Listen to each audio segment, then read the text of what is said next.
The horse came back without her. I heard the hooves before I saw anything. It's a sound you feel in your teeth before your ears catch up to it. A hard, uneven rhythm coming down the ridge road, faster than any Amish family would ever drive an animal, faster than that animal wanted to be driven. And when the mare broke out of the fog, she was lathered white at the neck and dragging a broken shaft of the buggy behind her like a snapped bone. Her eyes were rolled so far back, I could see the whites all the way around. No driver, no buggy, just the front axle and one wheel bouncing sideways in the gravel, throwing up little sprays of wet stone, and the reins trailing under her legs where they'd been cut. Not tied off, not snapped where a good jerk would break the leather at the buckle. Cut, clean, the way you'd cut a rope with a knife. And I stood there in the middle of that gravel road with a cooler of insulin in both hands, and I could not make my legs move. My whole body had gone to something colder than fear. It had gone to the flat stillness that comes right before you understand a thing you don't want to understand. Her name was Duchess. I knew that because I'd been coming up to the Yoder farm every Tuesday and Thursday for 11 months. And Rebecca Yoder always let her daughter walk that mare down to the fence to say hello to the medicine man in the noisy car. The girl was maybe 7, and she'd stand there in her little dark dress and cap and hold the mare's lid and not say a word. Just watch me with those solemn, plain country eyes while her mother took the cough syrup or the ointment or whatever it was that week. The mare knew me. That's the thing you have to understand. She came straight to me now, out of that fog, and she shoved her wet muzzle into my chest hard enough to knock the cooler right out of my hands. And it hit the gravel, and I didn't even look at it. She stood there against me shaking, her whole 1,000 pounds trembling like a struck bell, and I put one hand flat on her neck and felt her heart going like something trying to break out through the hide. And I looked down the road she'd come from, and there was nothing back there but fog and the smell of something I didn't have a word for yet. I want to say a quick word before I go on. I want to thank the people who keep coming back to sit with these stories, and if this is your first time here, I'm glad you found us. If this kind of story is the kind of thing you come looking for, stay with the channel, leave a comment. Let me know you're out there in the dark somewhere listening. It matters more than you'd think. Now, let me tell you what I found on that road. My name is Wendell Corse. I was 51 that autumn, and I'd been driving a refrigerated pharmacy route through the plain community farmland of eastern Ohio for the better part of 9 years. It is not a glamorous job. Most people don't even know it exists. There's a whole quiet economy of medical delivery out in the counties where families don't own phones and don't drive cars and won't come into town for anything short of a funeral. And somebody has to bring them their diabetes supplies and their blood pressure pills and the antibiotics the county clinic phones in. That somebody, on the Holmes and Tuscarawas county lines, was me. 9 years of the same 11-mile loop through hills that most people drive past on the highway and never once turn off into. 9 years of gravel lanes and metal delivery boxes nailed to fence posts and old men in straw hats who'd talk to me about the weather for 20 minutes because I was the only outside voice they'd hear all week. I want to be honest about who I was because it matters for everything that came after. I was a careful man, not brave. I need you to hear the difference, because people mix those two up and they are not the same thing at all. Careful. I checked my tire pressure on Sunday nights with a little brass gauge my father left me. I kept a paper logbook of every delivery in a spiral notebook because I didn't trust the tablet the company gave me. And I was right not to, because that tablet failed twice a year, and my notebook never failed once. I knew the exact temperature that insulin spoils at, 36 to 46 degrees Fahrenheit. And I knew that if the power failed and my cooler ran warm, The medicine in the back of my van would turn into expensive water. And somebody's grandmother would slip into a coma between one Tuesday and the next.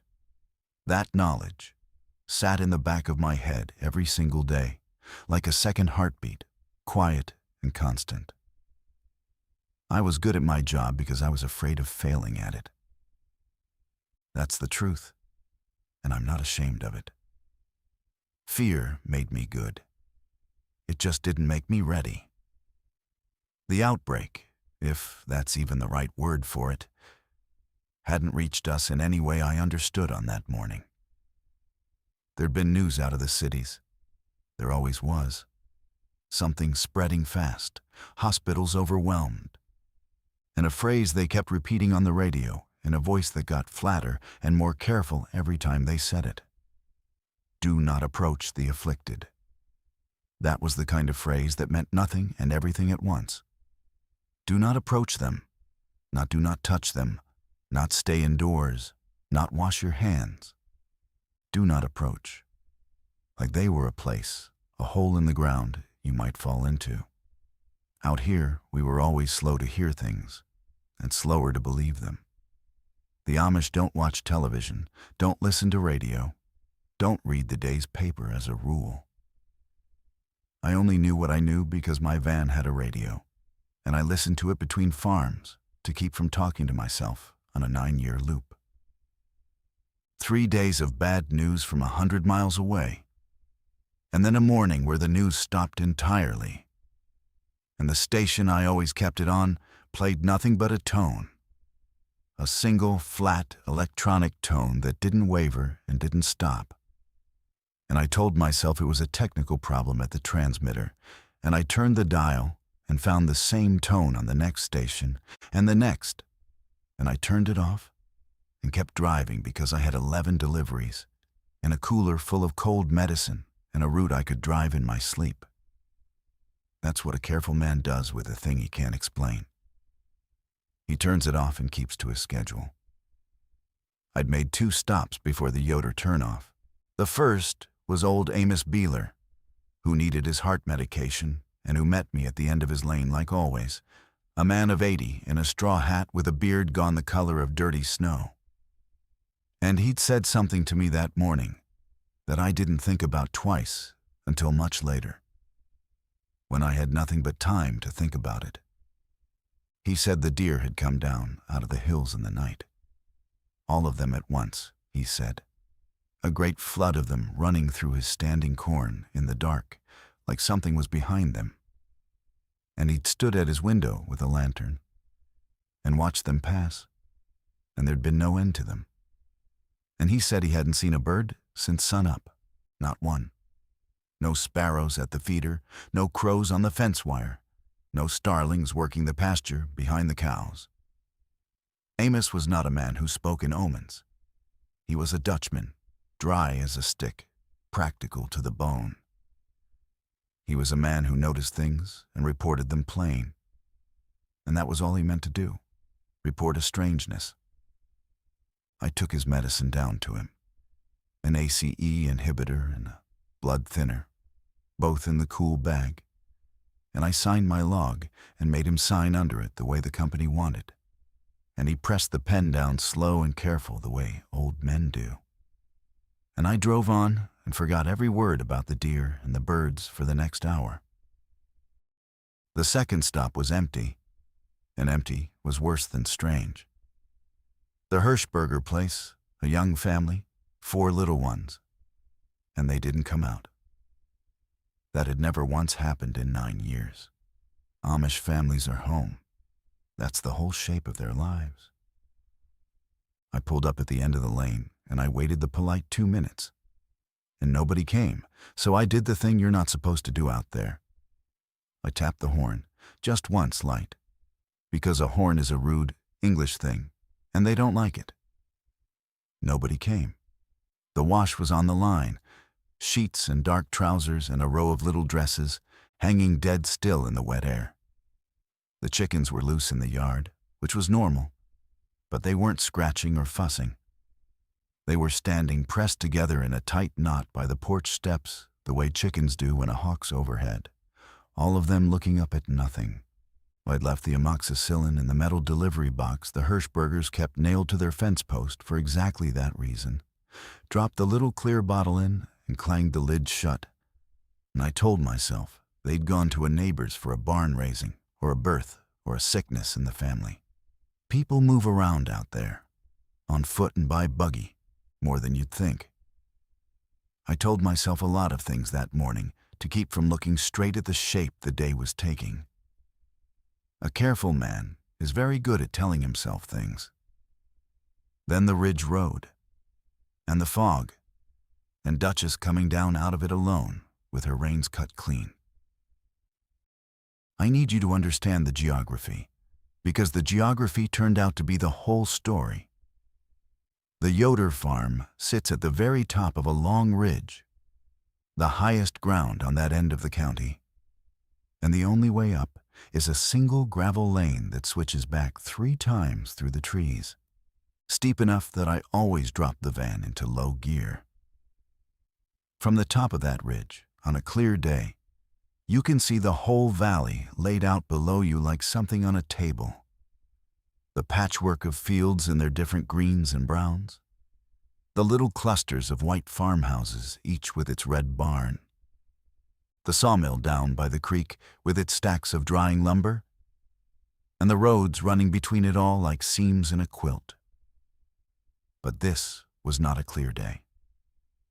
This was a morning the fog had settled into the valley and never lifted, thick as wet wool, so that from the ridge you couldn't see the valley at all. Just a white sea with the tops of the tallest trees poking through it like the masts of drowned ships. 2 miles by road from the Yoder place to the sisters' farm, the Millers. But it's 2 miles that runs down, off the ridge, into a deep hollow and back up the other side, through the densest woods on that whole end of the county. Oaks and hickories so old and close-grown that even in daylight the road under them stays dim. In the fog, you couldn't see 30 feet into those trees. Rebecca had taken that road. She'd left about 40 minutes before I got there, on foot to the buggy and then by buggy, to carry a bottle of cough syrup to her sister's family. 4 children down with something that in the old world was nothing. A chest cold, a nuisance. 40 minutes, 2 miles. And the horse had come back from that road alone, at a dead run, with cut reins and a broken shaft, and the whites of her eyes showing. Whatever was in that road, it was between me and every answer I was ever going to get. So I did the thing a careful man does. I did not run into the fog after her. I want you to understand that I thought about it, that some part of me wanted to, that the wanting is still in me like a splinter that worked in too deep to dig out. But I caught Duchess by the cheek strap of her bridle, and I talked to her low and steady, the way you talk to a frightened animal. Nonsense words. Easy, girl. Easy now, I've got you. The words don't matter, only the tone. And I walked her back up the lane toward the Yoder house. A horse that's scared needs to be somewhere she knows. And I needed to know if anyone was still up at that house. Because if Rebecca's husband or her older children were home, then I wasn't alone with this thing. And being alone with it was already sitting on my chest like a stone. The whole way up the lane I was doing math without deciding to. It's what my mind does under pressure. It counts and measures and weighs. Insulin in the cooler, still cold, good for maybe 6 more hours on the frozen gel packs if I kept the lid shut and didn't cook it in the sun. And there was no sun. Half a tank of gas in the van at the bottom of the lane. A cell phone with 1 flickering bar of signal that hadn't managed to connect a single call all morning. And a woman I liked. Missing, on a road 2 miles long, the Yoder house, when I got Duchess up to it. Was wrong in a way I felt in my stomach before my mind could put words to it. Little wrongnesses, each one small, all of them pointing the same direction. The wash was still on the line, sheets and shirts hanging heavy and damp. and that meant no woman of that house had been out to bring it in against the fog. And an Amish woman does not leave the wash out to go gray in the damp. Not ever. That's not a thing that happens. The front door stood open. Not broken, not kicked in, not hanging by a hinge. Just open. The way you leave a door when you step out for one single second and mean to be right back inside. The yard was silent. No dog came out, and the Yoders kept a dog, a shaggy brown thing that always barked my van up the lane and then wanted its ears scratched. No dog, no chickens either, now that I noticed, though the coop door stood open. I looped Duchess's rein over the porch rail, and I stepped up onto the porch boards, and they gave that same creak they always gave. And I called out, "Hello, it's Wendell, the medicine driver. Anybody home?" And my voice went into the house and nothing came back. Inside, the air was cold. That was the second thing my body understood before my mind did.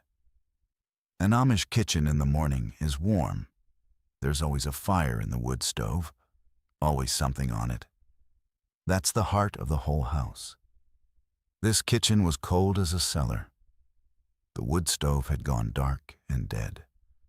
And when I laid the back of my hand near it, there wasn't even the memory of heat in the iron. There was a big pot sitting on the table, with the lid still on it, that I'd outside ran on, set out like it had just come off the stove. And when I lifted that lid, the soup underneath had gone stone cold, and grown a wrinkled skin across the top, the way soup does when it's sat for hours. Nobody had tended that fire since before it went out. Nobody had been alive in that kitchen for a long time, measured against the way that house was supposed to run. I found the girls' shoes by the back door. Little black leather shoes, the ones the daughter wore, set side by side, toes to the wall, exactly the way a child sets her shoes when she's been told 100 times to take them off before coming in on a wet day. And I stood in that cold, silent kitchen, with a horse's rein still warm in my memory of my hand. And I finally stopped telling myself things, and I let the thought come all the way up that I'd been out running since the empty Hirschberger yard. Something is here, and it took the people, and it is not finished, and I'm standing inside its reach. That's when I heard the second set of hoofs. Not Duchess. She was still out front. I could hear her blowing and stamping up through the open door. And something in the pattern of her stamping had changed, gone sharp and panicked. And when I stepped back into the front room and looked out through the doorway, I could see her, and her ears were pinned flat back against her skull. And she was staring at the tree line at the far edge of the yard, where the fog came right down and touched the grass. And out of that fog came a sound I still hear when a room gets too quiet, not galloping, walking, slow, deliberate, and wrong-footed. The sound of an animal that has forgotten the thing it always knew about how to be an animal. Clop, clop. Then a long, dragging scuff, then clop again. The second horse came out of the trees, and that was the moment I understood that the fog had not been hiding nothing. It had been hiding everything. The miller's gelding, a big bay named Samson, I knew him too, I'd delivered to the millers on the same loop, came out of the tree line at that terrible slow walk, with his head hanging almost down to the wet grass and his sides heaving in a rhythm that didn't match his legs. And there was something so wrong in the way he moved that my skin crawled up my arms before I could even name it. A stiffness. A lurch. Like the message his body was sending to his legs kept arriving late, or arriving wrong, so that each step was a small separate decision instead of the flowing thing a horse's walk is supposed to be. And he'd been hurt. Even at 50 yards across a foggy yard, I could see it. A dark, ragged wound low on his near shoulder, torn, not cut, and something dark running down the inside of his foreleg into the grass with every one of those broken steps. And he wasn't walking toward the house. He was walking toward us. toward the sound of Duchess stamping and me breathing and my heart going. And Duchess reared straight up against the porch rail hard enough that the old wood cracked, and she tore her rein loose and bolted around the side of the house. And every instinct I had left told me the same thing all at once, in one cold voice. Whatever is wrong with that animal, it spreads, and it is coming here. I went out the front and around the house after the mare, and I found her at the barn, of all places, standing pressed against the closed barn door with her whole body shaking, because a barn was home, and home was safe. And that gave me the one clear idea I'd have for the next hour. I hauled the big sliding door open on its rusted track, and it screamed on the rail. And I got a hand on Duchess's headstall, and half led, half shoved her into the dark of the barn, into a smell of old hay and horse and dust that was the most normal smell in the whole broken morning. And I dragged the door shut behind us and dropped the heavy wooden bar down into its bracket. Then I stood with my back flat against those rough boards, breathing that dusty air in gulps, and I listened to the slow drag step of the sick gelding come around the side of the house and into the yard, toward the barn, toward the sound we'd made. And I did the coldest piece of math yet. My van was down at the bottom of the lane, 200 yards away, and 3 switchbacks down, with the cooler still on the passenger seat where I always kept it. The medicine that 11 families up and down this valley needed to stay alive was in that van. And between me and that van was a sick animal moving toward the sound of us, and a fog thick enough to hide 100 more, and 2 miles of road where a woman I liked had disappeared with the reins of her buggy cut clean through by something that had hands. Because that was the detail I could not set down, the one my careful mind kept circling back to and picking up again like a stone in a pocket. The reins were cut. A horse can break a shaft. They do it all the time, spook and lunge and snap the wood. A horse cannot cut its own reins. Somebody, or something, had taken a blade to Rebecca Yoder's harness and had done it on purpose and had let the horse run. I stayed in that barn for 2 hours. I want to tell you I had a plan the whole time, but I didn't. Not at first. I had a barn, a terrified mare I got tied in a stall so she'd stop hurting herself against the walls, a hayloft with one small dusty window that looked out on the yard, and a slow-growing certainty that the world I'd woken up in that morning was not the world I was standing in now, and was never coming back.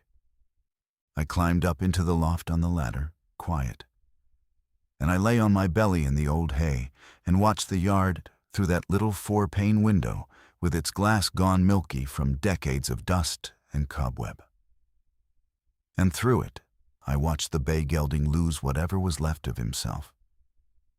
By noon, he wasn't walking anymore. He'd gone down in the yard near the well, folded up sideways in the wet grass, and he was moving in a way that made me look away and then look back, because looking away felt worse. A slow, blind thrashing of the legs, and the sounds he made had left horse behind entirely. A low, sawing groan that rose and fell and had no animal shape to it. And I understood then, watching, that whatever this sickness was, it did not kill you clean and quick. It took you a piece at a time, over hours, and it left something behind at the end that kept on moving after the animal was gone out of it. I'm going to tell you something now that I've turned over 10,000 times since, and I still don't know what it makes me. When the sickness finally seemed to finish with that horse and it went still in the grass, completely still, I felt relief.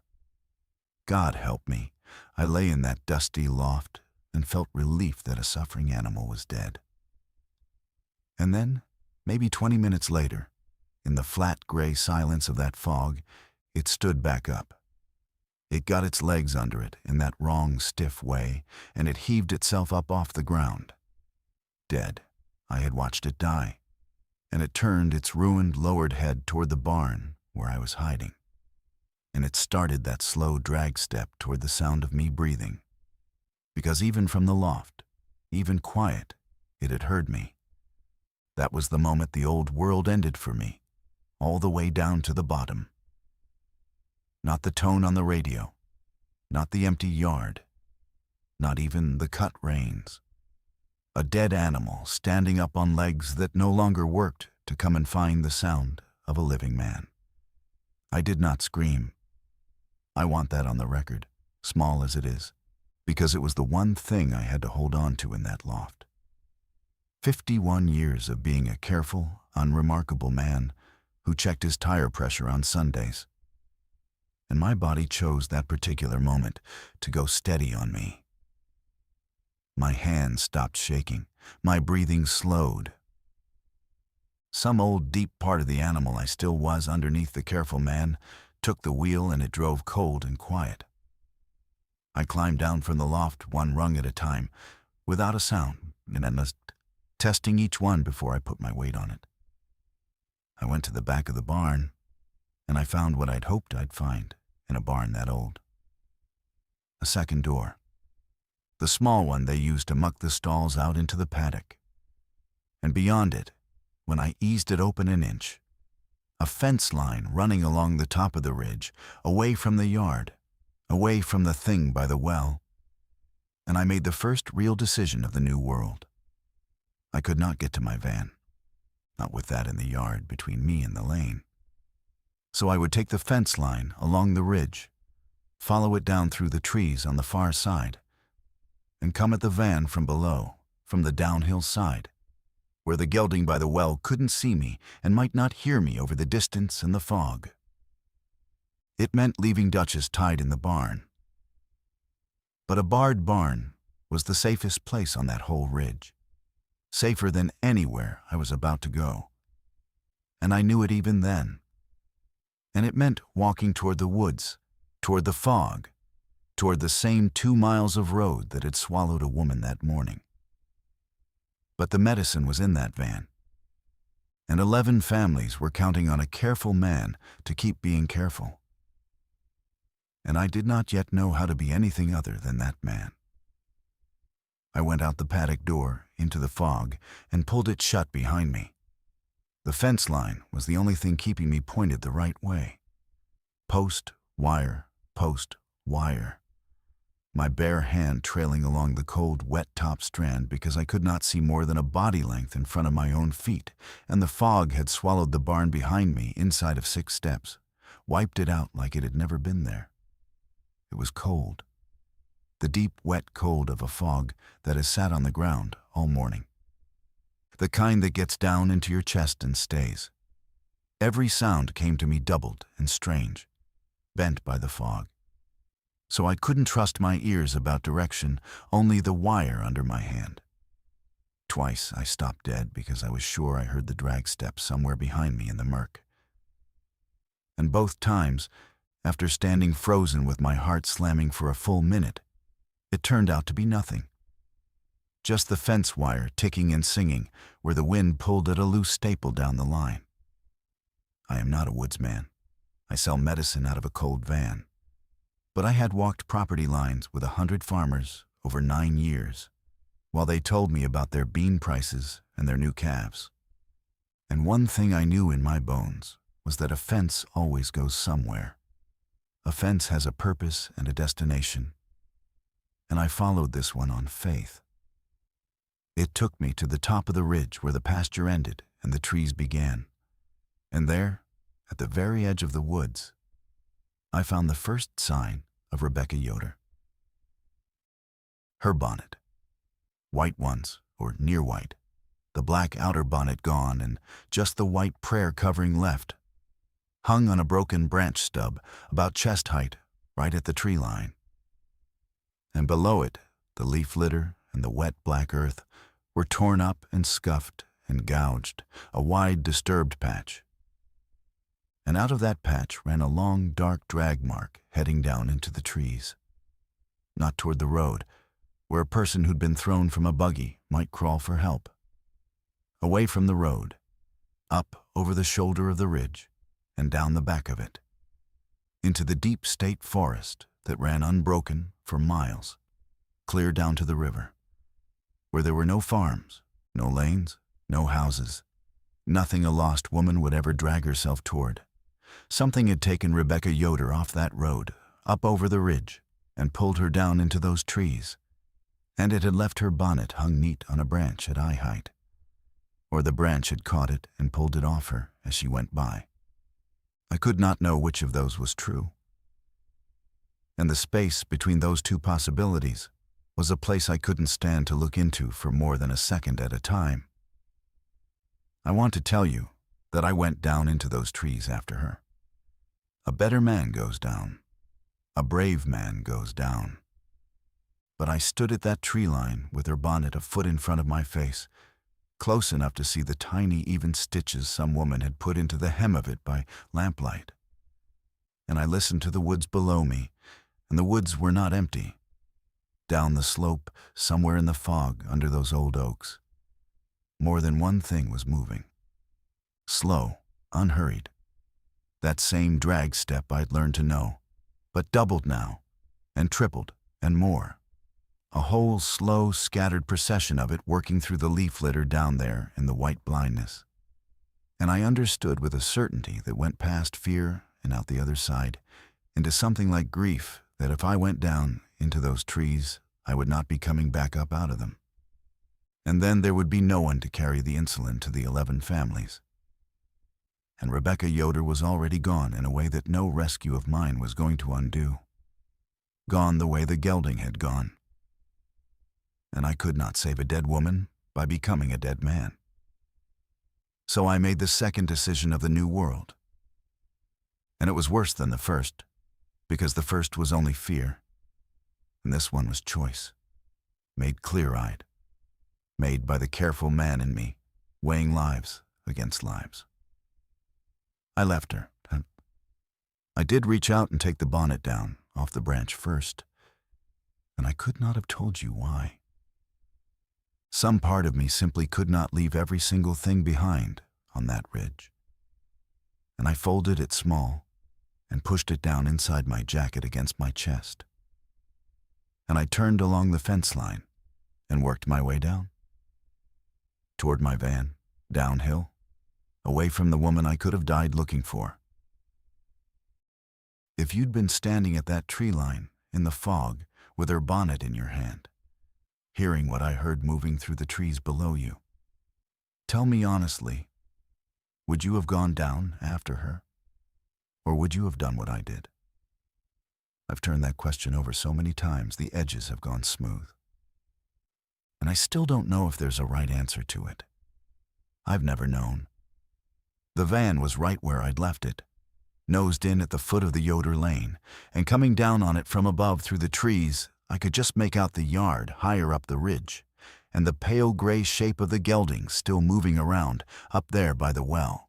So I knew I had a little time before it worked its way down to me. My keys were in my front pocket where they always were, on the ring with the little brass tag the company gave every driver. The cooler sat on the passenger seat, where I always kept it so I could glance over and watch the little stick-on thermometer taped to the lid. Red needle, black numbers, my whole day's success or failure measured in one strip of plastic. I moved down to the driver's door in a crouch, keeping the van's body between me and the yard, and I got my hand on the door handle. And that is when I saw that I was not the only living person on that ridge. There was a man in the back of my van. I could see him through the rear cargo windows, a shape moving low among my delivery boxes. Careful, methodical. And my first insane thought was that it was a thief, that in the middle of the end of the world, somebody was robbing a medicine truck. And my second thought, the correct one, was that a living human being, moving carefully and quietly and with a plan, was the single best thing I had seen all morning. Another mind, another set of eyes. I was so hungry not to be alone with the dead gelding and the cut reins that the sight of a stranger going through my supplies filled me with something close to joy. I opened the driver's door slow, easing the latch so it wouldn't clunk. And I said, low and even, "Don't run. I've got the keys. We can both get out of here. I'm not going to hurt you." He came up front fast, over the boxes and between the two seats. And he was young, 25 at the most, in a stained green county utility jacket with a name patch sewn over the breast that read Delroy in white block letters. And he had a wild, cornered look in his eyes and my own fire axe in one hand, the one that lived in a bracket by the rear door for exactly the kind of emergency I never once imagined would come. He looked at me, and then he looked down at the axe, like he'd genuinely forgotten he was holding it. And he lowered it slow. And then he set it down on the box beside him. And he said the first words another living person said to me in the new world.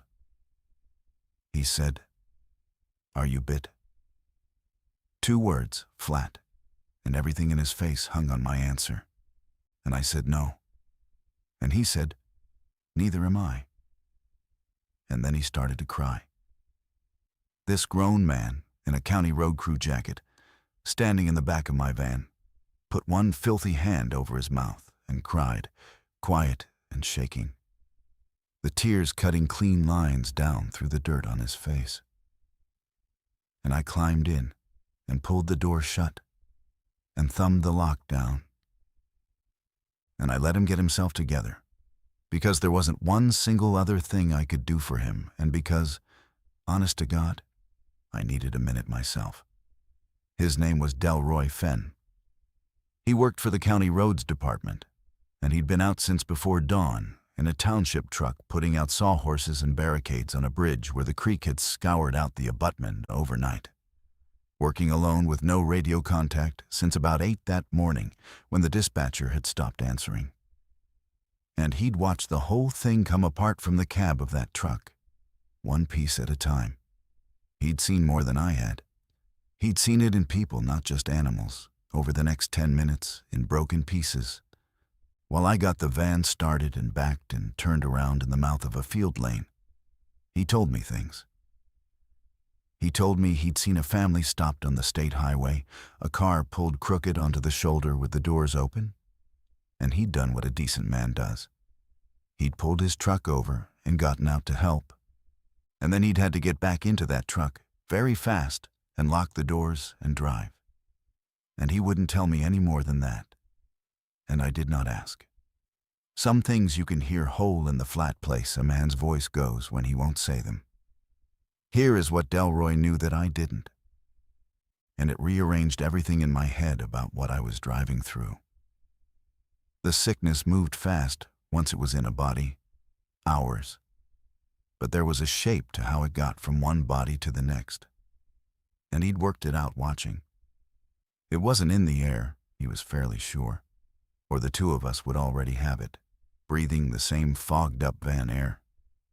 It was in the bite, in the blood, in whatever got out of one thing and into another through torn skin. And the afflicted, human or animal, went toward sound and toward movement, and he thought toward warmth, toward the heat of a living body on a cold day. And they did not tire, and they did not heal, and they did not stop, ever, until something stopped them. But, and this was the whole thin margin we had to live in, they were slow and clumsy and blind-seeming, feeling their way toward you. A careful man on his own 2 feet paying attention could stay ahead of one all day. The thing that was going to kill people, Delroy said, wasn't the speed. It was the numbers. There were a few this morning, and there'd be a lot by tonight, and more tomorrow. And a lot of slow things is a completely different problem than a few slow things, because a lot of them can be everywhere at once, coming from every side, filling up a road or a field or a flooded stretch of creek. and you can't watch every direction at the same time. And the fog meant you couldn't watch any direction very far at all. I told him about the cooler. I told him about the 11 families, the diabetics who'd go into a coma inside of days without their insulin, old Amos Beeler with his bad heart, the Stoltzfus twins out past the floodplain who needed a specific asthma medication that the county had spent 2 years dialing in and that nothing local could replace. Delroy looked at me across the cab like I'd started speaking a dead language. He said, "Mister, the world just ended out there this morning, and you're worried about a delivery route." And I said yes, because it was true, and because it was the only true thing I had left to hold on to, and because I'd already worked out, in my careful counting way, that if the world had ended, then the 11 families on my route were now, this morning, 11 human beings on the earth who were going to die specifically, and only because I had stopped doing the one thing I actually knew how to do. He didn't argue with me after that. Something in him understood, or needed to. I think he needed a reason to keep his body moving forward just as badly as I did. And my reason was as good as any reason left in the world. So he borrowed it. We came down off the ridge and out into the valley. And the valley was where I finally learned the true size of the thing. I had driven that valley road 400 times if I'd driven it once. Straight through the heart of the farmland, past the sawmill, past the little cluster of a store and a harness shop and a bulk food place at the Crossroads, past a dozen farms I delivered to by name. And now it was full. Not full of the afflicted, not yet, not the way it would be. Full of animals. Loose horses standing in the middle of the road with that same wrong stiffness in their necks and legs, turning their heads to track the van as we crept past. Cattle down in the fields, some standing, some folded over in the wet grass, and some in the middle of that awful slow business of getting back up in the way I'd learned in a hayloft to dread. A whole flock of sheep jammed into the corner of a field where 2 fences met, pressed so tight together they looked like one gray animal, and something moving in among them low to the ground. And then the people. I saw my first afflicted person on that valley road, and I will see him for the rest of whatever life I've got left. A man in plain Amish dress, dark trousers, blue shirt, standing bolt upright in the middle of a soybean field, perfectly still, facing away from the road. And when the sound of the van's engine reached across the field to him, he turned. Not the way a man turns, leading with the head and following with the body. All at once, the whole body rotating on the spot, like a weather vane catching a new wind. And then he started toward the road at that slow, patient, terrible walk. And Delroy said, "Quiet, just drive, don't stop, drive." And I drove, and in the mirror, I watched 3 more of them stand straight up out of that same field, out of the low green rows where I had not even seen them lying down. The Crossroads was blocked. A hay wagon had been dragged across the whole intersection, deliberately, wheels chocked with stones, and there were sawhorses out front of it, Delroy's own county sawhorses, arranged into a kind of funnel that channeled the road down to a single narrow gap. And for one bright, foolish second, my whole chest filled up with hope. Because someone had organized this, someone was thinking, someone was in charge, and that meant there was a safe place and grown-ups running it. And then I saw the people standing behind the hay wagon. 4, maybe 5 of them, English, not Amish, in canvas coats and ball caps, and they had hunting rifles, deer rifles, held ready, and one of them stepped up onto the bed of the wagon and put his rifle to his shoulder and pointed it flat at my windshield. And he did not wave me through the gap. He waved me back. I stopped the van in the road, well short, both hands going up off the wheel where he could see them. Delroy went very still in the seat beside me, coiled, and I could feel him wanting to be somewhere else. and a woman climbed up onto the wagon bed next to the man with the rifle. Older, gray hair pulled back hard, a heavy coat, and she cupped her hands around her mouth. And she shouted across the 50 feet of road between us. And what she shouted was, "Turn around. We're full up. There's no room. Go back the way you came." And I cracked my window down 2 inches, just enough to be heard. And I shouted back that I had medicine, that I was the medicine driver, insulin and heart pills and the like, that half this county knew my van by sight. And the woman on the wagon went quiet for a moment. And I watched her turn her head and say something to the man with the rifle. And then she turned back and cupped her hands again and shouted the thing that told me, all at once and forever, exactly what kind of world I was standing in now. She shouted, "Then leave it and go. Leave the medicine on the road and drive away. Not, 'Come in, we need that. Bring it. We'll get it out to the families that need it.' Not even, 'We'll take you both in for the sake of what you're carrying. Leave it on the gravel and turn your van around and drive off and don't come back.' They didn't want me. They didn't want Delroy. They wanted the cooler, and they were willing to point 5 rifles at 2 unarmed men to get it. And I had a fire axe and a scared road crew kid and a mare I'd left barred in a barn a mile behind me. Now, I want to ask you something, and I mean it as a real question, because I have argued both sides of it with myself in the dark more nights than I can count. If you had a cooler of medicine that 11 specific families you knew by name needed to stay alive, and a group of armed strangers behind a barricade told you to set it down in the road and drive away empty, what would you do?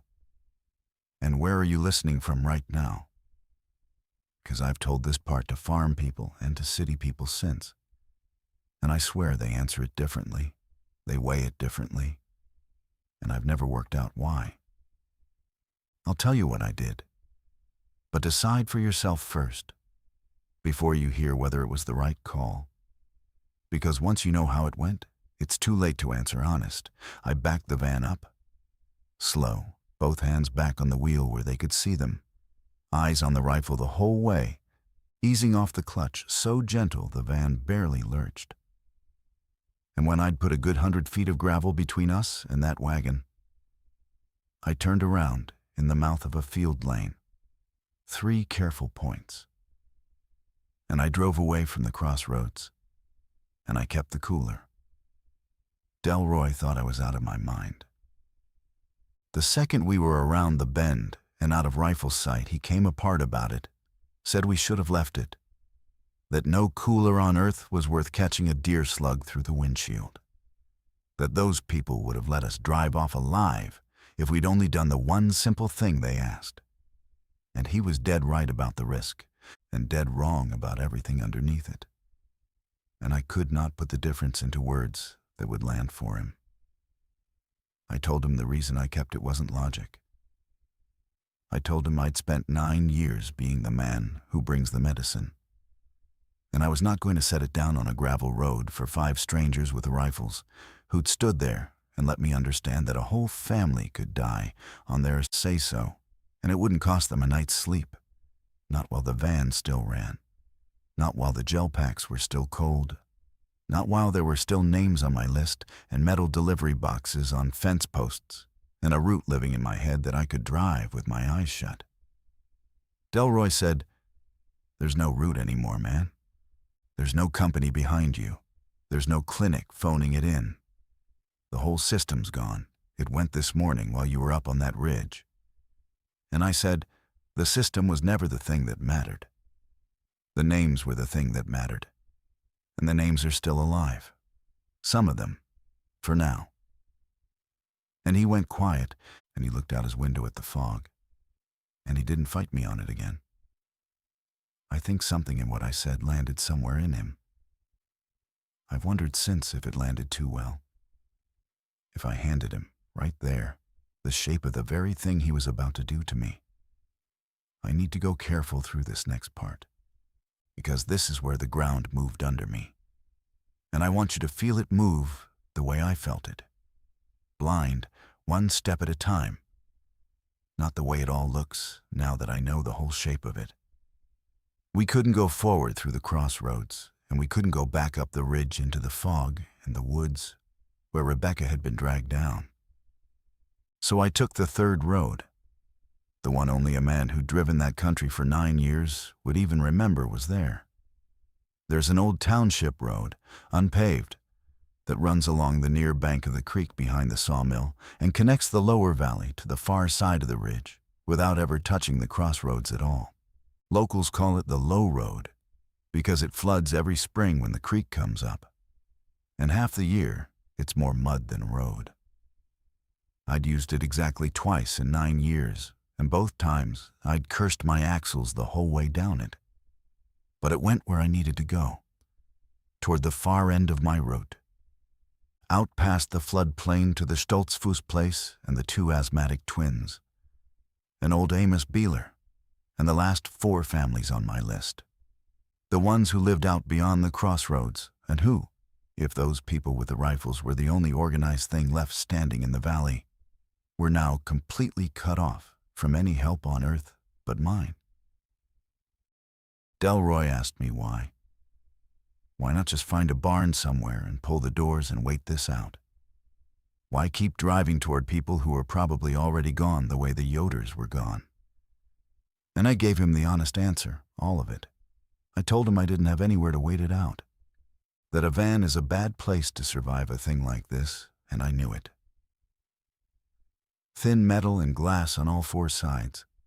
I told him that as long as I was driving my route, I had a reason to be alive, and a whole map in my head of where every safe thing and dangerous thing in the county was, and that the second I stopped driving it, I'd just be a scared middle-aged man in a broken world with no plan and no purpose and no map, and that man dies fast, dies in a week, gives up in a barn somewhere, and just stops.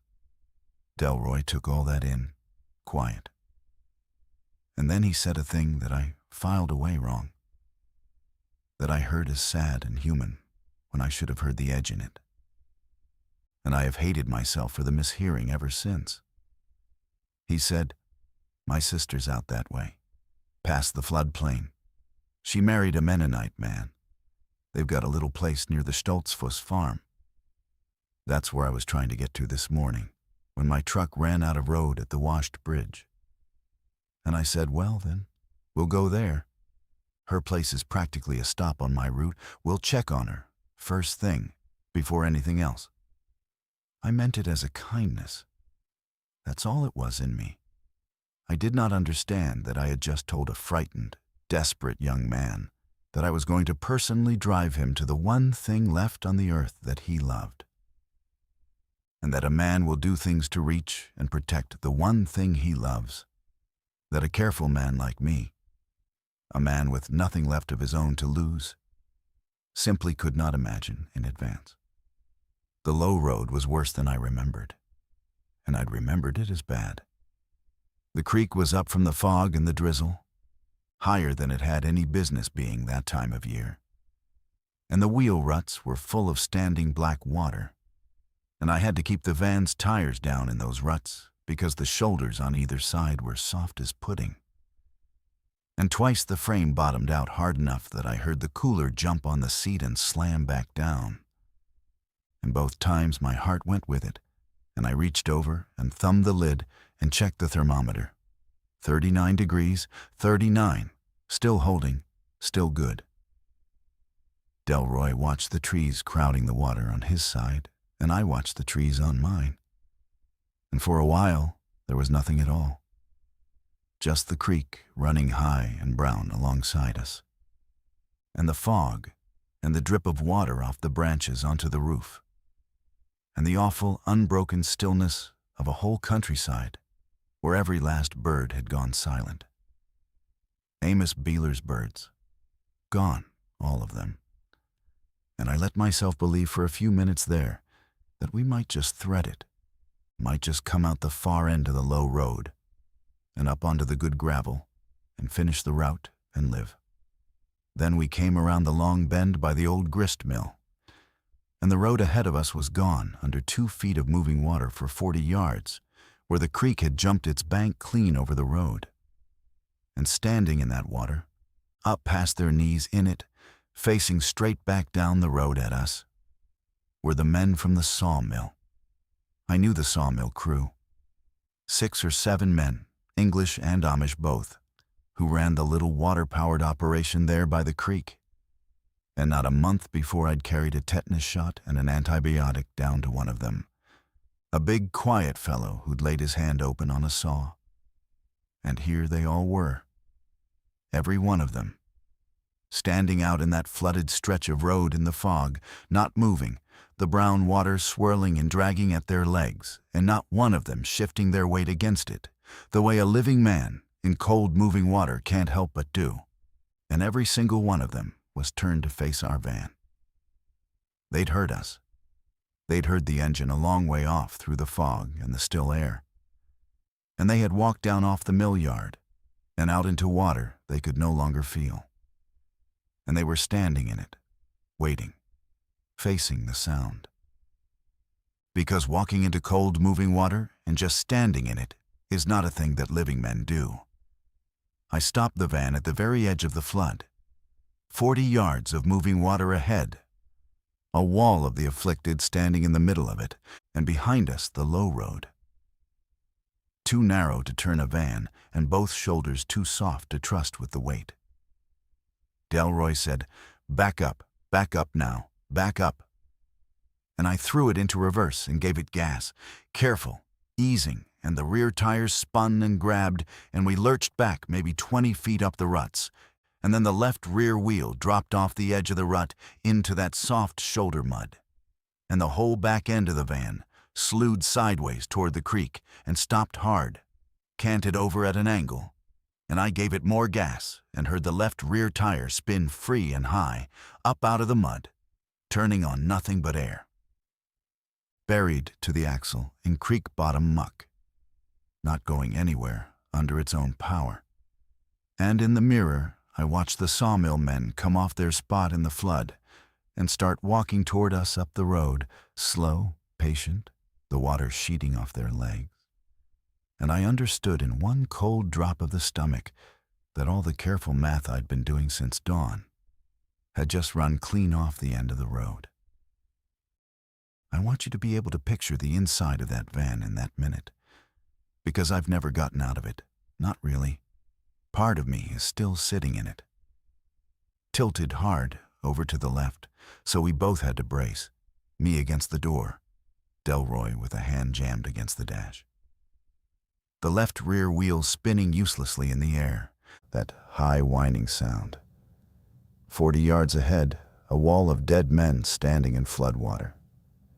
Behind us, more of them coming up the road out of the fog, unhurried, certain.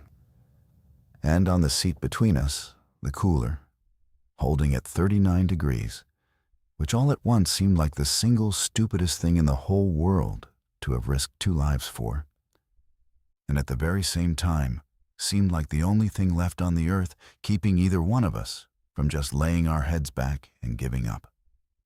Delroy moved first, and he moved smart, and I will give him that much, even now, after all of it. He said fast and low, "The ground drops off toward the creek on my side. We can't go that way. We'll be in the water with them. But your side, there's the mill yard. It's gravel, it's high. And if we can get across it to the mill building, we can get a door shut between us and them." And he was right. And I could see it through my window. The old grist mill hunched up on the higher ground, stone-built, 2 full stories, gray in the fog, with a heavy plank door standing half open on the near end, and a gravel yard between us and it maybe 60 feet across. 60 feet of open ground, with slow dead things closing in from 2 directions at once. But slow is the whole game. Slow is the only thing keeping us alive all day. And 60 feet was survivable if I didn't fall and didn't freeze up and didn't try to carry more than I could run with. I grabbed the cooler off the seat by its handle.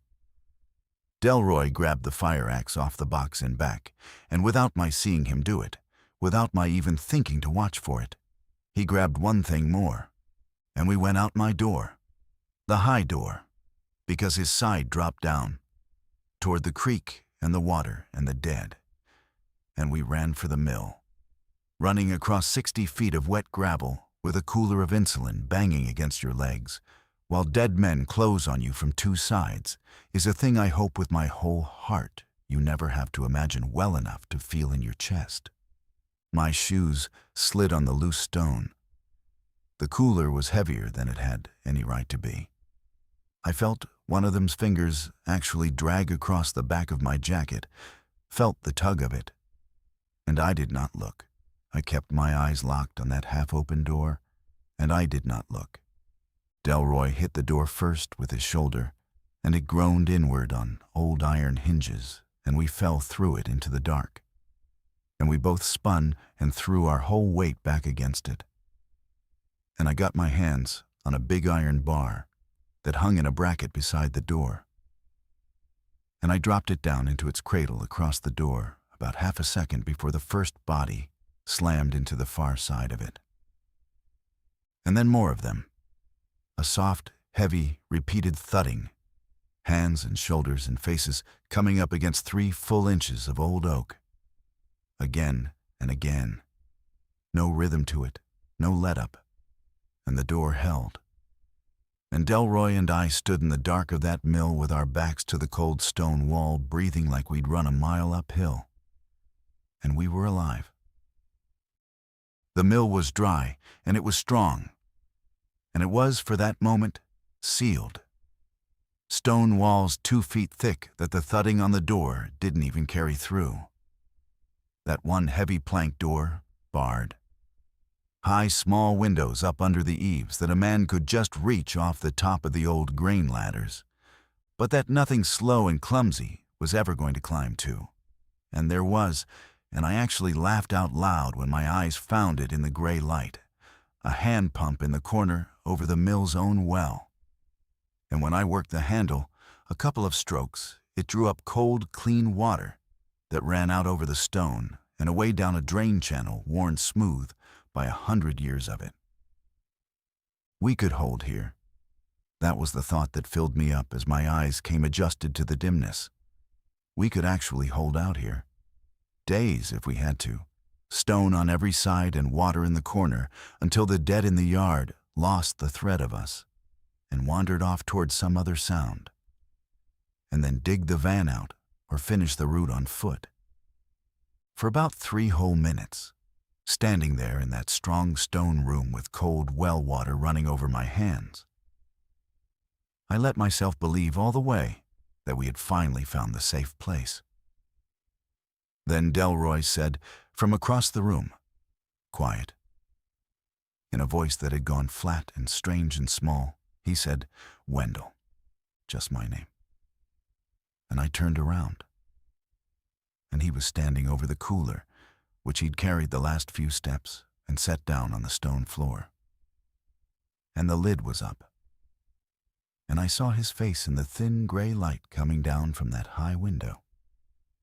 And I knew, before he got out one more word, that something had gone very wrong.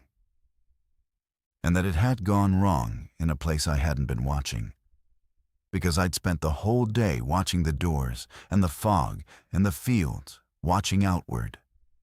And the wrong thing had come from inside the van the whole time. The cooler was empty. Not of everything. Let me be exact about it, because the exactness is the whole horror of the thing. The insulin was there. The vials of it nested in their foam. The heart medication was there, Amos Beeler's, in its cool bag. But the top tray, the small separate compartment with the lock on it, the one where I kept the controlled substances, and the one thing on my whole route that had both a street value and a real, desperate, end-of-the-world value. The compartment where 3 days ago the county clinic had started loading me down with antivirals and the strong broad-spectrum antibiotics, telling me to hold them, to keep them cold and keep them close, that they might be needed and might be needed bad. That compartment stood open, and it was empty. And the little key that lived on my ring, the flat brass key I had checked, was on the ring that very morning, the way I check everything, was gone off my ring. And I had not opened that compartment one single time all day. Delroy had. He'd been in the back of my van when I first found him, before I ever laid eyes on him, before the fire axe, before "Are you bit and neither am I?" and the crying.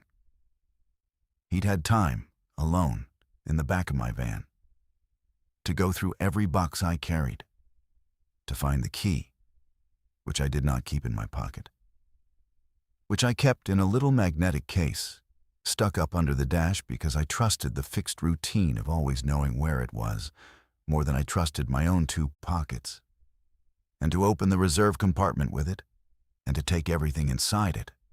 The whole county's emergency stock of the one medicine that people up and down that valley were whispering might be the only thing on earth that slowed the sickness down. And to put all of it somewhere on his own body. And then to climb up front and lower an axe and cry and tell me he wasn't bit and let me drive him for 2 hours toward his sister's house while I sat there quietly grateful, so grateful that I wasn't alone anymore. I said his name back to him. It was all I could find. Delroy. And he took a step back from the open cooler toward the far wall of the mill, and his hand went inside his county jacket. And he brought out a canvas bag, the clinic's own gray canvas medication bag with the county seal stamped on it. And it was bulging full. And he held it against his own chest, exactly the way I'd held that cooler running across the gravel a few minutes before, both arms wrapped around it. And he said, "I'm sorry." And his voice broke clean in half on the middle of it.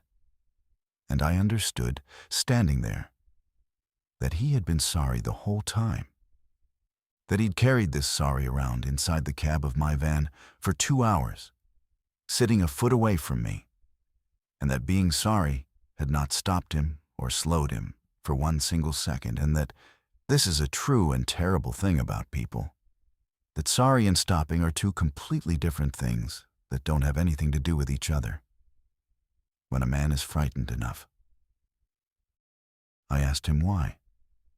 It's the only thing I could think to ask a man in that moment. Why?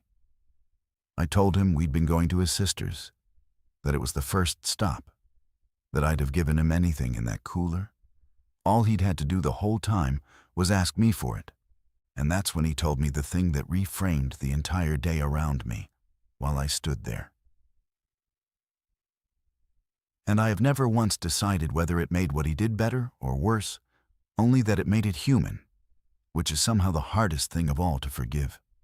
He said his sister was sick, not bitten. Sick the old way, the ordinary way, the way half my root was sick. She was a diabetic, like the Yoder's neighbors, like a dozen names in my logbook, and she'd run clean out of insulin 3 days back when the pharmacy in town had locked its doors and pulled its metal grate down. And she was already going bad when he'd last seen her the day before, going into that slow slide, and he'd left her anyway to go put out sawhorses on a washed bridge. Because the day before, he still thought the world was going to keep on working. That dispatch would call, that the pharmacy would reopen, that things went back to normal. And then this morning, he'd found himself alone in the back of a refrigerated pharmacy van. A van packed full of exactly the thing his sister was dying for want of. And he had taken it. But he hadn't only taken the insulin. He had taken the whole reserve, the locked stock, the antivirals, everything with a value on it. Because, he said. And here his voice dropped down into a low place I recognized. Because I know that place. Because I might need to trade it. Because if his sister was already gone by the time he reached her, then that canvas bag was the one thing on earth that could buy him a place behind a barricade, like the one at the Crossroads. A seat at whatever table was still standing. He had taken 11 families' medicine to buy one man's seat at a table that might not even exist. And I stood there in that stone mill with the dead still thudding steady on the barred door behind me. And I did the coldest piece of math of the whole cold day. Because it wasn't only theft, and if it had only been theft, I think I could have found my way to understanding it. A scared man grabbing the one thing of value in a world falling down around his ears? It was worse than that. And I saw the whole ugly shape of it come clear in one sick rush. The van was stuck. But we were sealed safe in the mill, which had water and stone and a barred door. And I could have walked the rest of my route on foot over 2 or 3 days, and reached maybe 6 of the 11 families with what was left in the cooler, the insulin, the heart pills, the twins' inhalers, the plain unglamorous medicine that Delroy hadn't bothered to take because it had no trade value on it. 6 families. I could still, even now, even here, have saved 6. But Delroy had taken one more thing. And I only understood it when I told him, "All right, keep the reserve. I don't have it in me to fight a young man for it. Just give me back my keys and my logbook so I can dig the van out and finish what's still left to finish." And he wouldn't look at me. He looked at the floor. And I understood. My keys. When he'd pulled the key ring out of the magnetic case up under the dash for the little brass reserve key, he'd taken the whole ring, because everything hung on it together. The compartment key and the van key, and the padlock keys for the delivery boxes. And now, my van keys were down inside that bulging canvas bag, pressed against his chest, along with all the rest. Because to Delroy Fenn, that morning, every single key was leverage. Every key was a locked door somewhere and the power to open it or hold it shut. And he'd stopped thinking about medicine at all, somewhere back on the ridge. He was thinking about barricades and trades and staying alive. And a running vehicle, even a stuck one, even one buried to the axle in creek mud, was worth more to that way of thinking than any 2-hour friendship with a delivery driver he was never going to see again. And without the keys, I could not run the van's engine. And without the engine, I could not run the heater or the cooler's 12-volt compressor. And that meant the frozen gel packs in the cooler had, by my count, standing there doing the math on the stone floor, maybe 5 hours left in them before the insulin warmed up past 46 degrees and turned into so much expensive water. 5 hours. 5 hours to dig a van out of creek-bottom mud by hand, alone, with a yard full of the dead. Or 5 hours to carry a cooler on foot 3 miles to the nearest of the 6 families I could still save, the Stoltzfus place, over a flooded low road, past a crew of sawmill men standing in the water. 5 hours. Because a frightened young man had taken a ring of keys he didn't even want for what it opened. Only for the feeling of safety a fistful of keys gives a man when nothing else on earth feels safe. He'd left me with 5 hours. That was the true cost of the whole thing when I finally saw it clear. Not the reserve he'd stolen, bad as that was. The 5 hours. He had put a clock on 6 families who had never done one thing to him. Families whose names he didn't even know. By taking keys he wanted only because keys felt like the last solid thing in a dissolving world. I told him that. Standing in the mill, over the open empty cooler, with the dead knocking on the oak, I told him exactly what the keys meant, and what the 5 hours meant, and that he hadn't just robbed me. He'd started a clock ticking on 6 living people. And Delroy Fenn, 25 years old, in a county jacket with his own name, stitched in white over his heart, looked at me across that dim stone room. And he did the thing I have never, in all the time, since been able to forgive him for, and have never once either, been able to fully lay the blame for at his feet. He backed toward the grain ladder that ran up to the one high window, big enough for a lean young man to fit through. And he said, "Lo, I have to get to my sister." And he went up that ladder fast with the canvas bag and my keys and the whole county's reserve. And he got the window latch worked open. And I shouted up at him that there was no way down on that side except straight into the creek. And he called back down without turning. "That's why they won't follow me down it." And he was right. God help me, he was right. The dead were all massed at the door and around the near yard where they'd heard us go in. And the creek side of the mill was clear. And he went out that window, feet first. And I heard the splash of him hit the water below. And then nothing. And he was gone, downstream into the fog, with my keys. And I was alone in the mill with a cooler on a 5-hour clock and a yard full of the dead. Let me sit in that a moment, because I think you should, because I did. This is the part of the day where I stopped being a careful man who was afraid of failing at his job. And I turned into something else that I still don't have a clean word for. I sat down on the cold stone floor with my back against the barred door, the cooler between my 2 feet. And I listened to the dead work at the oak on the other side of the wood my spine was leaning against. That steady, soft thudding coming right through into my bones.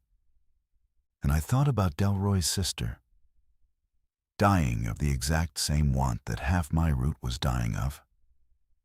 And I thought about how the medicine that could have saved her had been sitting in my van the whole while, and I'd have handed it over gladly the second he asked. And I thought about how he could not ask, because he was young and the world had ended, and asking was a thing that only worked in the old world. And taking felt like the only thing that still worked in the new one. And I understood him. All the way down, I understood him. That was the very worst part of it, sitting on that floor. I understood the man completely. And understanding him did not put back 1 minute of the 5 hours. And it did not dig the van out of the mud. And it did not unempty the cooler. Understanding a man, I learned on that stone floor, is a thing you can do while he destroys you. And it changes nothing about the destroying. So here's the question I have to put to you.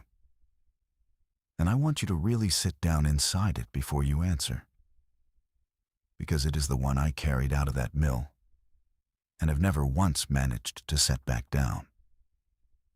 Delroy Fenn took the reserve to maybe save his dying sister, and took my keys out of plain animal fear.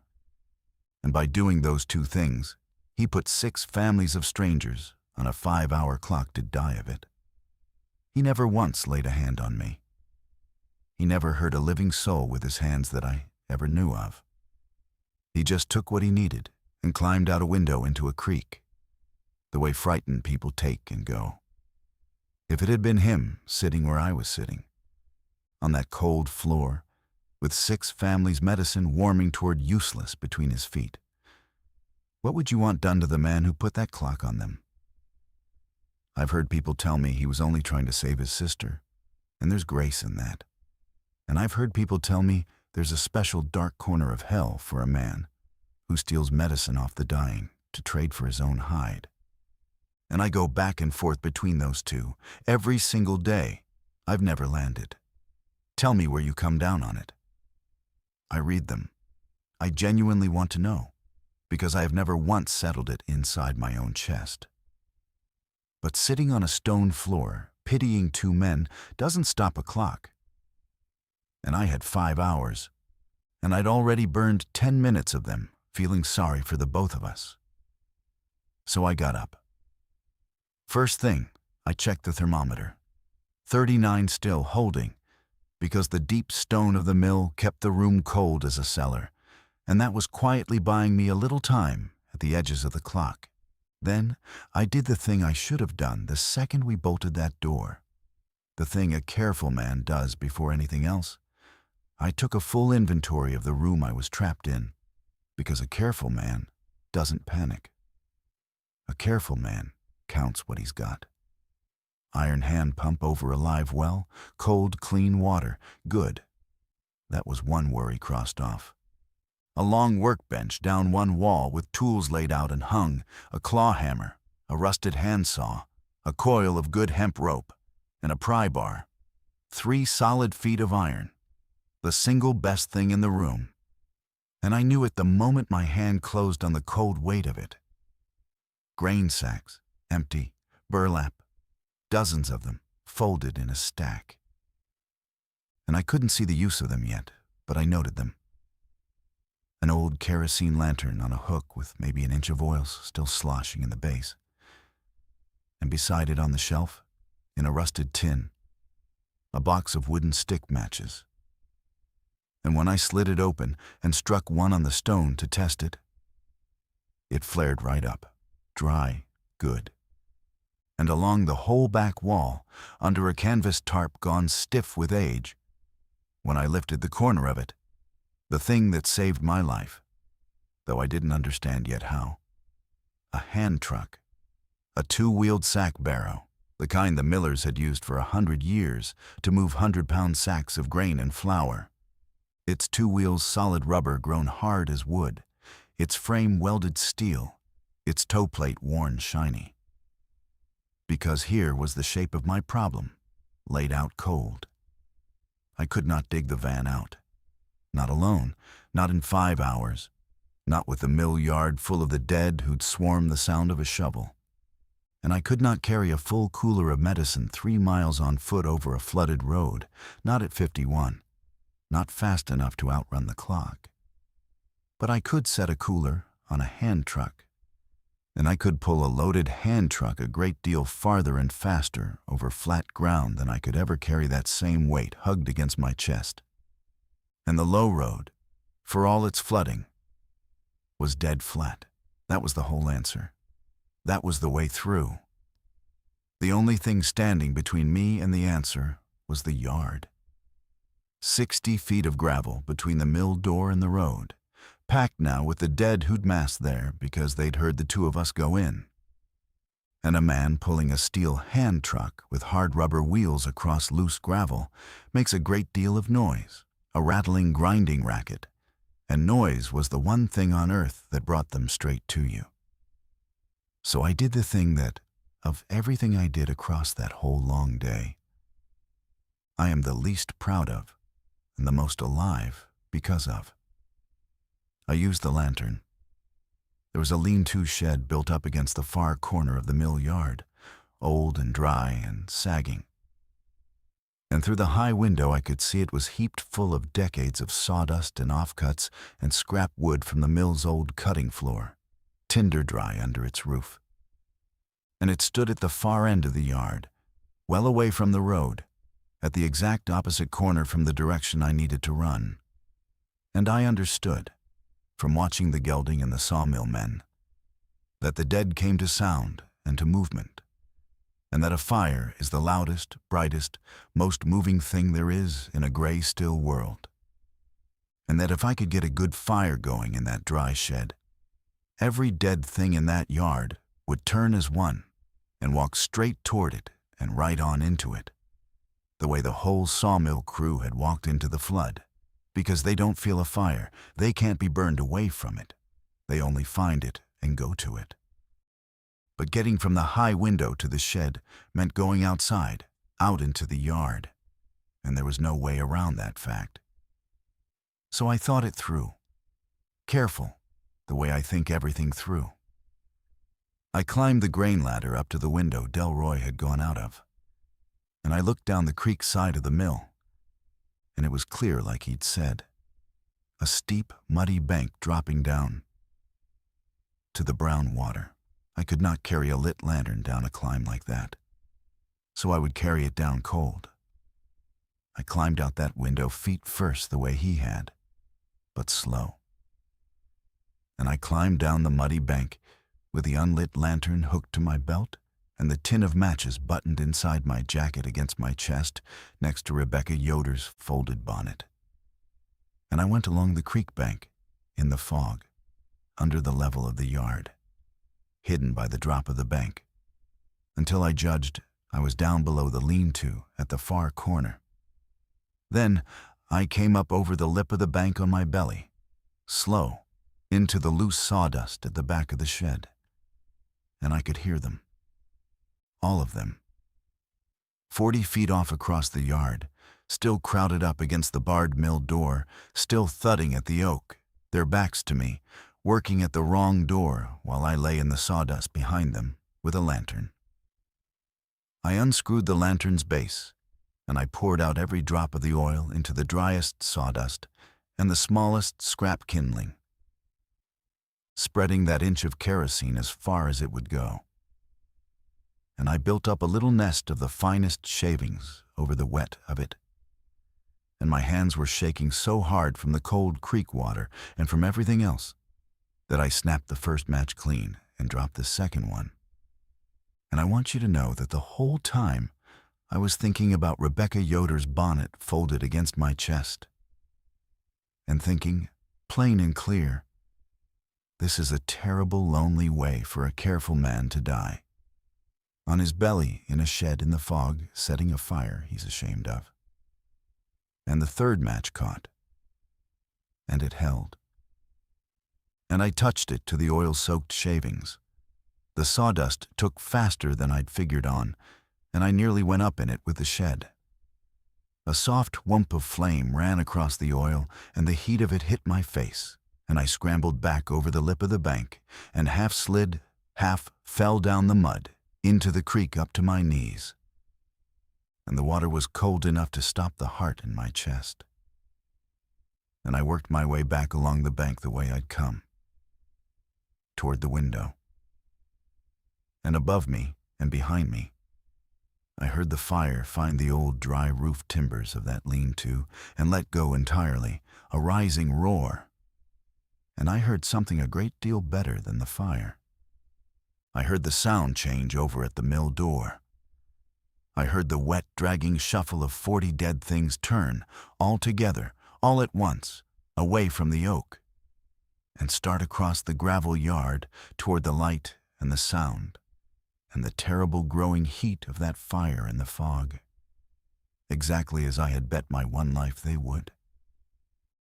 I climbed back in the high window, and my hands barely worked the latch from the cold of the creek.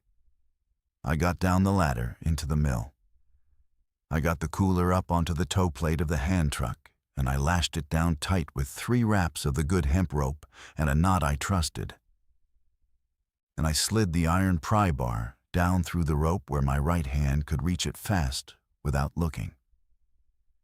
And I took one long breath of that cold stone air. And I lifted the heavy iron bar out of its bracket. And I set it down quiet against the wall. And I cracked the door open 2 inches and put my eye to the gap. The yard was orange now, lit up with firelight thrown back off the fog so the whole world glowed. And it was empty of everything but the backs of the dead. 40 of them and more of them coming up off the flooded road. All of them shuffling away from me toward the far corner where the lean-to was a roaring column of flame climbing up into the white sky. Between me and the road lay 60 feet of gravel that, for the first time in the whole endless day, nothing at all was standing on. I went. I hauled that loaded hand truck out the door and across the gravel at a dead run, the hard rubber wheels loud as thunder on the stones. And I did not look at the fire, and I did not look at the crowd of the dead gathered around it. I looked at the road and the black flooded stretch and the far gravel bank beyond it. And I hit the edge of the flood at speed, and the hand truck bogged hard in the water, and I put my shoulder down and heaved it through, water climbing to my thighs, the cooler riding up high and dry above the flood on the tilted back barrow. And behind me, I heard the sound of the fire change, heard some of them turn back at the new fresh sound of me splashing and grinding through the water. But I was already through the worst of it, and up onto the firm gravel of the far bank. and the low road ran out flat and open and empty into the fog ahead of me. 3 miles to the Stoltzfus place. And I put my head down, and I ran. I ran until my lungs wouldn't take it. And then I dropped to a fast walk, and then I ran again. The hand truck rattling and jouncing ahead of me, the cooler lashed tight and steady on it. The little thermometer I couldn't see anymore, but that I trusted, that I had to trust, still holding somewhere in the cold, wet air rushing past it. And the fog, which had been my enemy all morning, hiding the dead in the fields and the trees and the flood, turned all the way around and became my friend that afternoon. It hid me. It swallowed me up inside of 6 steps the way it had swallowed the barn. It muffled the rattle of the barrow, so it carried only a little way. Twice I ran up on shapes standing off in the fields to one side or the other of the road, still facing me, feeling for me through the murk. And both times I made myself keep my head down and hold the pace dead even. No sudden burst, because I had learned the whole day long that running is a sound, and it is a movement, and both of those things call to them. And both times the shapes lurched into motion toward me, too slow and a few seconds too late. And the fog closed over them behind me and took them, and I ran on. I want to tell you about reaching the Stoltzfus place, because it was the first thing in that entire day that went right. And I need you to have one thing at least that went right. Eli Stoltzfus was a farmer of about 40, a broad, quiet man with 6 children and a wife named Fanny. And among the 6 were the twins, a boy and a girl, 9 years old. Both of them cursed with a hard, severe asthma that the county clinic had spent the better part of 2 years getting exactly right. An inhaled steroid to hold it down, and a rescue inhaler for the bad nights, both of which had to be kept cold and neither of which had any local substitute at all. I'd carried that medication out to the Stoltzfus farm every 2 weeks for a year and change. And when I came up their long lane out of the fog that afternoon, soaked to the chest with creek water, no van alone, pulling a rattling steel hand truck with a cooler lashed to it, Eli Stoltzfus came out of his house to meet me with a lantern in one hand and a pitchfork in the other, held low and ready.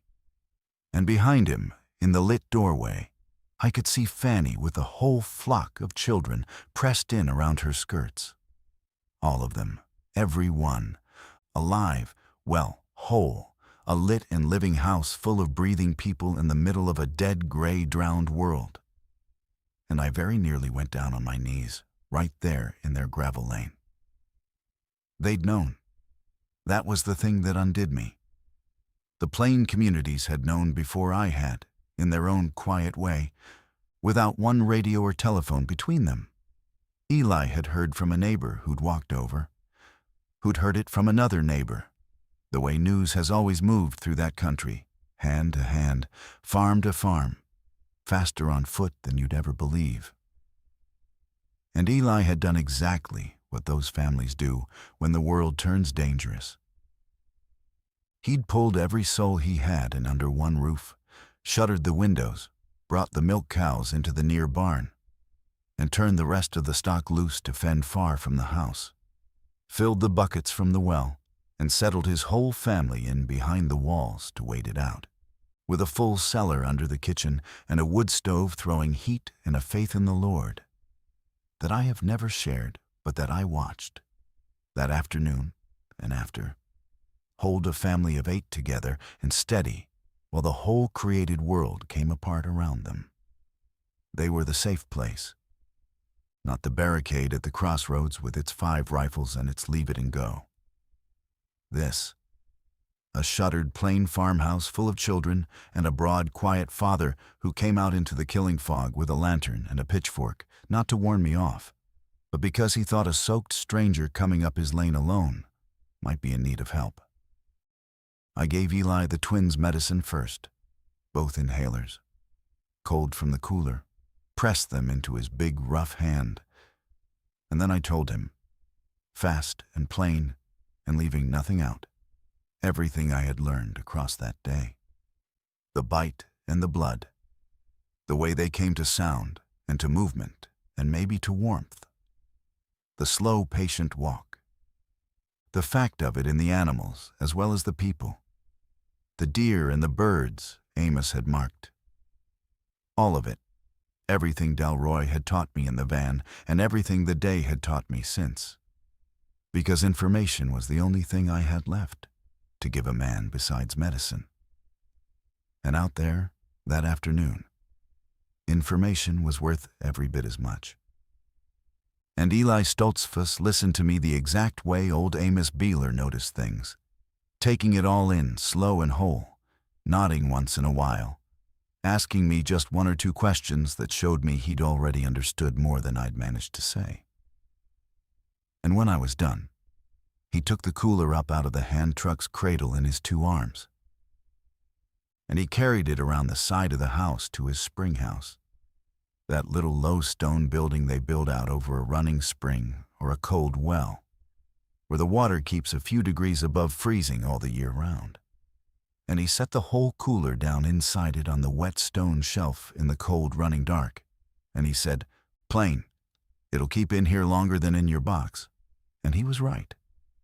And just like that, the 5-hour clock that Delroy Fenn had hung on that medicine simply and quietly stopped. Because a plain farmer had a springhouse and a cool head. And a springhouse doesn't need any keys. That's the part I turn over most, if I'm honest with you.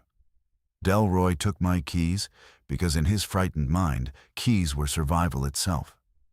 The engine and the heater and the barricade and the leverage and the trade, all the machinery of the old world's kind of safety, gathered up in one fist. And the thing that actually saved the medicine, in the end, was a low stone hut built over a spring. A thing that had been keeping milk and butter and meat cold since before there was a single automobile in that county to have a key for. The whole day I'd been thinking like a man who needed a working system, a cold van, a running route, a company standing behind him, a clinic phoning it in. And the system was gone. Gone by 9 that morning. And the thing that worked when it was gone was older than the system and didn't so much as notice that it had fallen. I stayed the night at the Stoltzfus place. Fanny fed me at their long table with the children watching me solemn and silent the way that little Yoder girl used to watch me at the fence. And Eli read from the German Bible by lamplight before they slept. And I lay awake most of the dark hours on a straw tick in the corner of the front room, listening to the house breathe around me and thinking about a bonnet folded against my chest and a young man gone downstream into the fog with my keys. And in the morning, Eli and 2 of his older boys and I did a thing that I want to end this on, because it is the closest thing to an answer that I ever found for the whole day.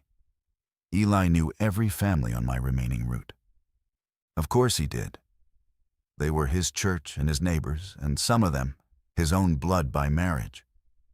And when I laid it out for him at his breakfast table, the 6 families I could still reach, the diabetics and old Amos with his failing heart and the rest, and the medicine sitting cold and safe now in his springhouse, Eli did not hesitate the way I would have, the way I'd been hesitating and calculating and weighing all the day before.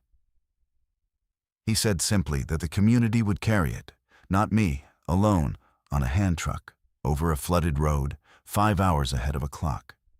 All of them.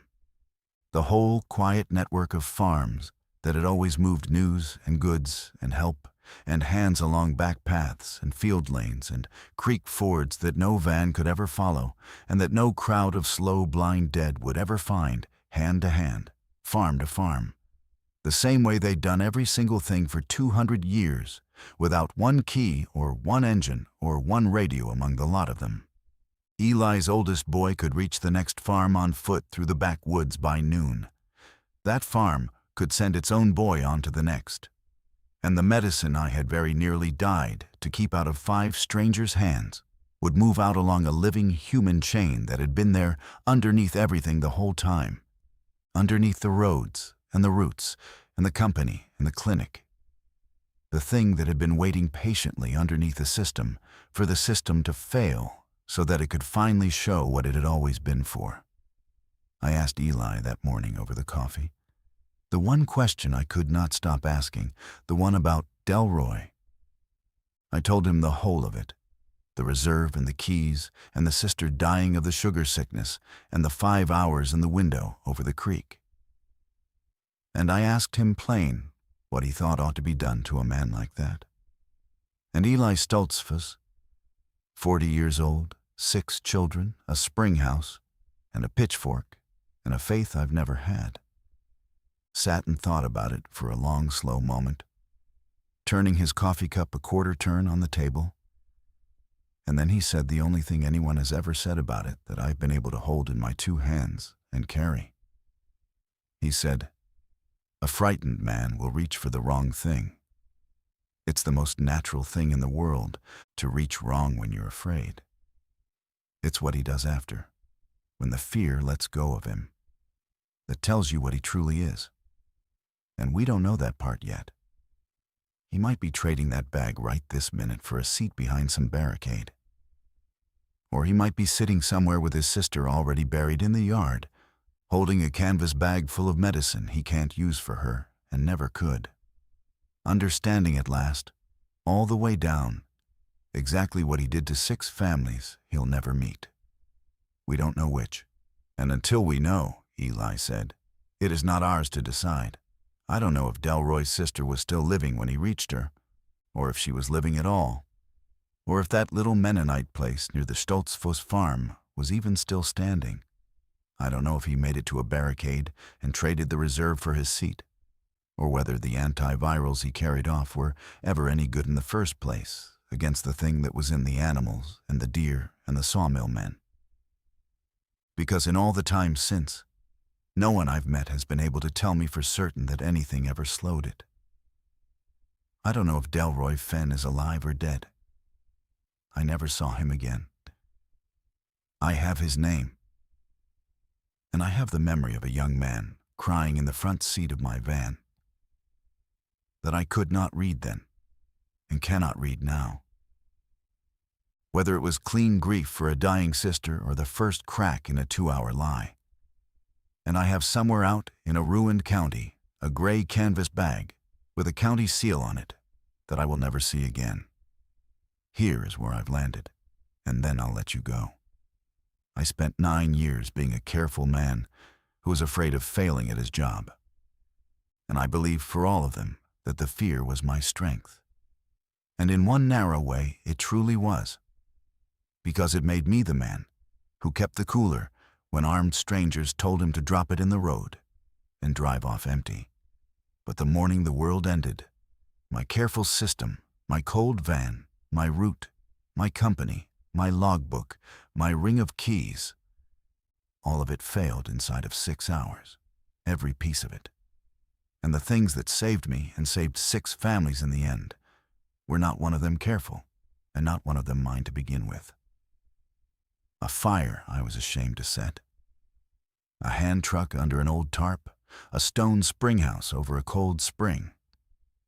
And a farmer with a pitchfork who came out into the killing fog because a stranger might need help. The system was never the thing that mattered. I said that to Delroy in the van, and I was right. And I did not understand my own words until a plain farmer took my cooler out of my 2 shaking hands and set it in a springhouse and stopped a clock that no key on earth could stop. Duchess, the mare, in case you've been wondering about her the way I did all those nights. When Eli's boys went down the valley 2 days later carrying the first of the medicine hand to hand, they passed by the Yoder farm on the ridge, and they found the big barn door still barred from the outside where I had left it, and Duchess still inside it, gone thin and frightened, but alive, sound, unhurt, because a barred barn turned out to be a safe place too. Safer than my van, safer than a barricade, Safer than trusting a stranger you've known for 2 hours in the back of a truck. They let her out, and she followed them home down the ridge. And she's at the Stoltzfuss place now. Or she was the last I had word of it. The last horse that came running back alone out of the fog that morning turned out to be the one living thing on that whole ridge that came through it entirely unhurt. Because I had done the one careful thing left in me to do, and barred a door, and walked away. I never did find Rebecca Yoder. I still have her bonnet, folded in a drawer. I have thought about going back up that ridge and down into those woods where the drag mark went, more times than I could ever count for you. And every single time, I hear again what I heard standing at that fence line. In the fog, the slow, patient procession of them moving through the trees below me in the white. And I stay right where I am. Maybe that makes me a coward. Maybe it makes me a man who understood the odds and did his arithmetic and lived. I have stopped being able to tell the difference between those two. And if I'm honest, I have stopped needing to. If you'd been in that grist mill, on the cold stone floor, with the cooler warming between your feet and a young man's wet footprints going up the ladder and out the window over the creek, 5 hours on the clock, and 6 families waiting at the far end of it, I would truly like to know what you would have done, and whether you think old Eli was right that it was not ours to decide, or whether some things a frightened man does put him clean past the reach of any understanding. I read every one of these. Tell me where you'd stand. And if this is the kind of story you find yourself wanting to hear again, well, you know where to find me. I'll be on the route. There is always a route, even now, even after everything. Somebody has to bring the medicine.